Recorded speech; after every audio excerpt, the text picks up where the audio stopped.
Hello everyone, my name is Kevin and I'm a grade 9 student from Bao'an Experimental School.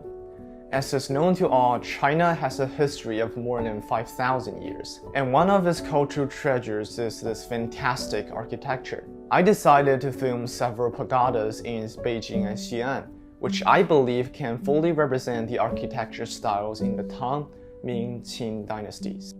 During the process, I learned several filming techniques, and I also learned that I must try again until at last I produced the perfect product. Take one filming technique for example. If you're trying to film a very large building, you can actually try to include the vegetation around it, because in this way you can emphasize the size of the building. During the process, I went to the Forbidden City, and the wisdom of my ancestors there really amazed me. The Forbidden City has a drainage system which holds about more than 1,000 pipelines decorated with dragon heads, and they can release a large amount of water in a short amount of time. This system enables the Forbidden City to become the only place in Beijing that will not be drowned in heavy rains. Last but not least, I also understand the background of the pagodas. By comparing the culture and traditions in the past and the present, I learned that I have a better understanding of the social values and the social customs in the past. I also become more open-minded, and now I'm ready to embrace the differences in my daily lives. It rained several times during the filming, but it actually added some uniqueness to my video. I sincerely hope that my video can show you the uniqueness of the Chinese traditional culture. Now, let's begin.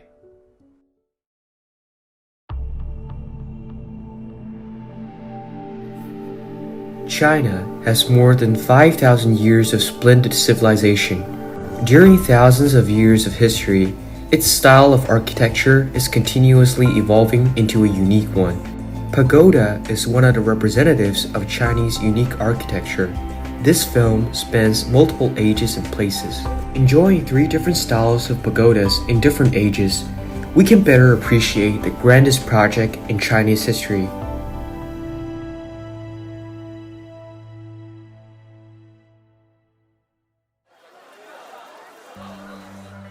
Xi'an, China, is called Chang'an in ancient times, which means long-lasting peace and stability. 13 dynasties set up their capitals here. Tang Dynasty, dating back to more than thousands of years ago, used to be the richest and most developed city in the world. A unique architecture stands in the south of this ancient city, Giant Wild Goose Pagoda. The initial function of the pagoda is to enshrine the sacred relics of Buddha. Buddhism spread to China during Han Dynasty, and under its influence, various styles of pagodas have gradually come into being in China. Ever since, pagoda has been closely connected with Buddhism. The Giant Wild Goose Pagoda is situated in Xi'an Great Mercy Temple. It is the earliest and largest existing quadrangle brick pagoda of Tang Dynasty. In the 3rd year of Yonghui in Tang Dynasty, Xuanzang led to build the Giant Wild Goose Pagoda to preserve the Buddhist sutras and statues he brought back via Silk Road from India. He also translated the Buddhist sutras to leave to the posterity. It is said Xuanzang went to India to bring back Buddhist sutras. He was met with great danger and was saved by a wild goose. After successfully bringing back the sutras, he named the scripture repository after the wild goose to repay the gratitude. Xuanzang has been long gone. Whether the legend is based on reality is kept unknown, but the Giant Wild Goose Pagoda has been through thousands of years of history. It embodies Chinese people's wisdom and is marked with the memories of the ancient city Chang'an.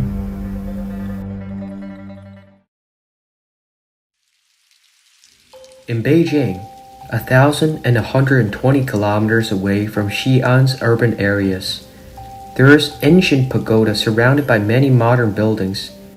It is Longevity Pagoda, built during Emperor Wan Li's years. Citizens of Beijing prefer to call it Linglong Pagoda. The pagoda is a brick-made octagonal one with 13 floors construction characterized as solid structure and dense eaves. It is nearly 60 meters, composed by base, body, and spire. The base of the pagoda has two layers. The lower layer is a three-tier platform with corners embedded with stones. The upper layer is the two-tier pedestal of Buddha's statue, engraved with beautiful lotus. The owner of this pagoda is Emperor's birth mother, Empress Cisheng. To solidify her political position, she claimed herself to be the incarnation of Nine Lotus Bodhisattva. When she dominated the governance, she invested to work on large-scale constructions and temples all over the country, among which Cishou Temple are the most famous ones. As time goes by and dynasty changes, Cishou Temple has been owned by different emperors, but finally destroyed by a conflagration during Emperor Guangxu years.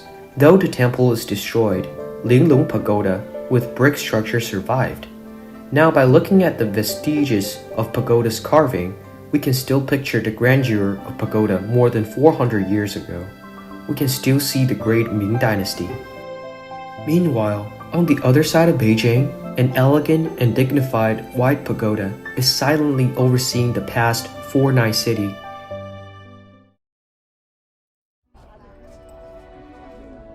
Beihai Park is situated in the central area of Beijing, where the imperial gardens of Liao, Jin, Yuan, Ming, Qing dynasties used to be located.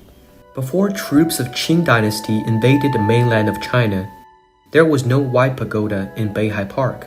After troops of Qing dynasty invaded the mainland of China, Manchu people allowed Lama in western regions to build the white pagoda in Beihai Park's Qionghua Island to protect people and stabilize the country, for they believed in Tibetan Buddhism.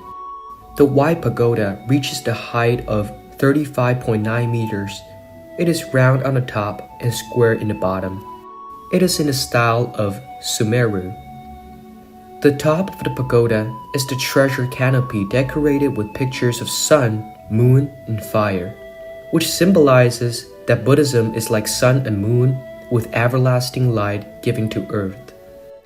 In the front of the pagoda, there is a small palace named Temple of Good Cause, or Shanyin Palace. The middle of the palace is dedicated to the gilding bronze Yamantanka Buddha. The legend goes that there is a sea eye under the pagoda. Only the pagoda can dominate it and secure people against the floods. The unique style of white pagoda witnesses influences of Buddhism on the land of China.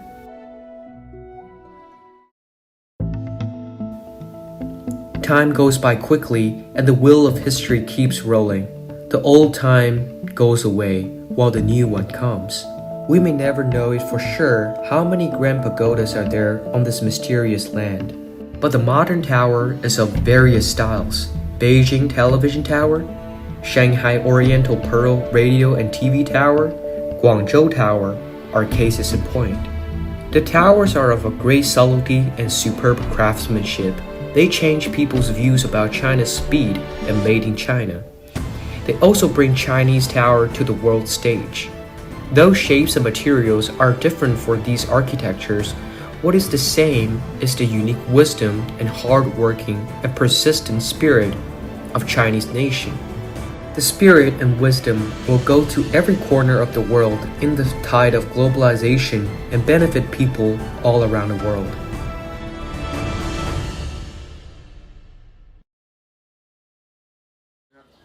In the morning, we went to the Linglong Tower, and Linglong stands for delicate and small in Chinese. However, that tower is in no sense very small and delicate. In fact, that tower is very huge and very steady. But when I got closer, I saw the very broken statues on the tower. These statues were very old, and I could only see the wooden structure inside the statue. I could no longer see the surface anymore. And this really touched me a lot.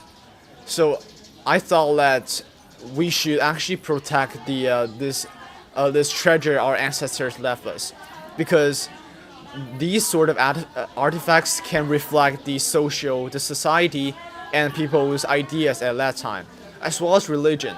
So we should actually use this legacy and try to understand what it actually means. And that's all.